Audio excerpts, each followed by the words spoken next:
হ্যাঁ বাবা, একজন মেয়েকে আমি পছন্দ করে ফেলেছি, তাকে আমি ভালোবেসে ফেলেছি, কিন্তু আমি বড়লোক বলেছি কোনোভাবে আমাকে পছন্দ করছে না।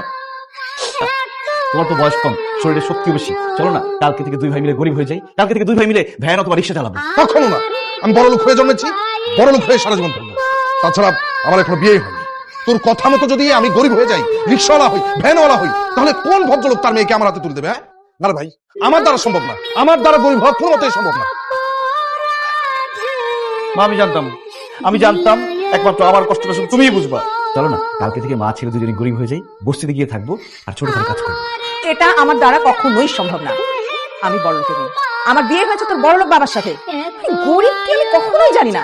আমার দ্বারা একেবারেই সম্ভব না। মা একটু বোঝার চেষ্টা করো। কিসে বোঝার চেষ্টা করবো? বস্তিতে একটু কষ্ট করে আমরা ম্যানেজ করি। তোমার ভালোবাসা তুমি কষ্ট করো, আমি কেন করতে পারবো? মামা একদম।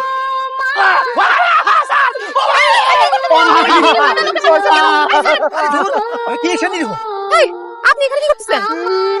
হ্যাঁ রিয়া, দেখো আমাকে নিয়ে হবে, জানলেন মতো আমাকে মারতেছে। আপনি ওনাকে মারতেছেন? আপনি ওনাকে চিনেন? উনি তো বড় লোকের ছেলে। কিসের বড় লোকের ছেলে? ও তো একটা ড্রাইভার। উনি ড্রাইভার? সে আমার গ্যারেজের গাড়ি চালায়, আমার গ্যারেজে একজন গাড়ি সাথে আর সে ওই গাড়িগুলো নিয়ে বাইরে ফুটনি দেখায়। গরিবের ঘরে জন্ম নিয়ে বড় লোক সাথে ও একটা মেয়ের পটানোর জন্য এইসব করে। কোন আমি কি করবো? আরে ভাই ভাই ভাই, আপনি মারেন না, আপনি মারেন না, আমি দেখতেছি ব্যাপারটা, আপনি প্লিজ যান। আপনি এমনিতে একটা মেয়ে মানুষ, তারপর আপনি অনেক সুন্দরী, আপনার জন্য মাপ নিলাম। কিন্তু সন্দেহান এরপরে তুই যদি গরিব হয়ে এরকম বড় লোক আর অভিনয় করতে যাস, তাহলে তোর খবর আছে, সেদিন তোর মাইরিয়ে ফেলাবো। এই, উনি কি বলে গেল? আপনি কি সত্যি সত্যি ড্রাইভার, গরিব? হ্যাঁ রিয়া, আমি এক অসহায় ড্রাইভার, প্রচুর গরিব। তাইলে আমার সাথে আপনি মিথ্যা কথা বলছেন কেন? আপনি বলছেন কেন আপনি বড় লোকের ছেলে? তোমাকে পটানোর জন্য। মানে? আমার বন্ধুরা বলছে কি মেয়েরা নাকি গরিব ছেলে পছন্দ করে না, যার টাকা পয়সা, গাড়ি বাড়ি, আইফোন, বাইক এইসব আছে তাদেরকে শুধু পছন্দ করে। এই জন্য আমি বড়লোক সেটা তোমাকে পটানোর চেষ্টা করছি। ছি ছি ছি ছি, আপনি আমাকে পটানোর জন্য মিথ্যা কথা বলছেন, বড় লোক সাথে অভিনয় করছেন। আমার যে কি রাগ লাগতেছে, মনে হচ্ছে আমি আপনাকে মারি। তুমি আমাকে মারো, কাটো, যাই খুশি তাই করো, কিন্তু আমি তো গরিব, তোমারও পছন্দ গরিব।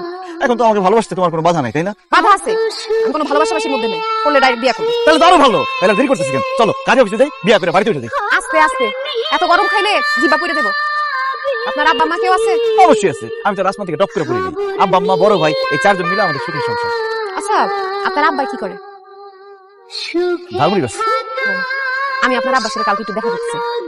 বিয়ের সাথে ব্যাপার, আপনার আব্বার সাথে কথাবার্তা বলতে হবে না? ওনার সাথে কথা বলার পরে আমি সিদ্ধান্ত নিব আমি আপনার বিয়ে করব কিনা।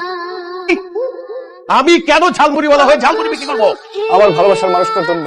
বাবা, আমি যে মেয়েটাকে ভালোবাসি, পছন্দ করি, সে আমাকে জিজ্ঞেস করেছে তোমার বাবা কি করে। আমি বলে দিচ্ছি আমার বাবা ঝালমুড়ি বিক্রি করে।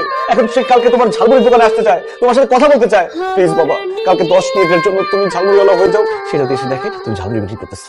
কি বলছিস? তোর কি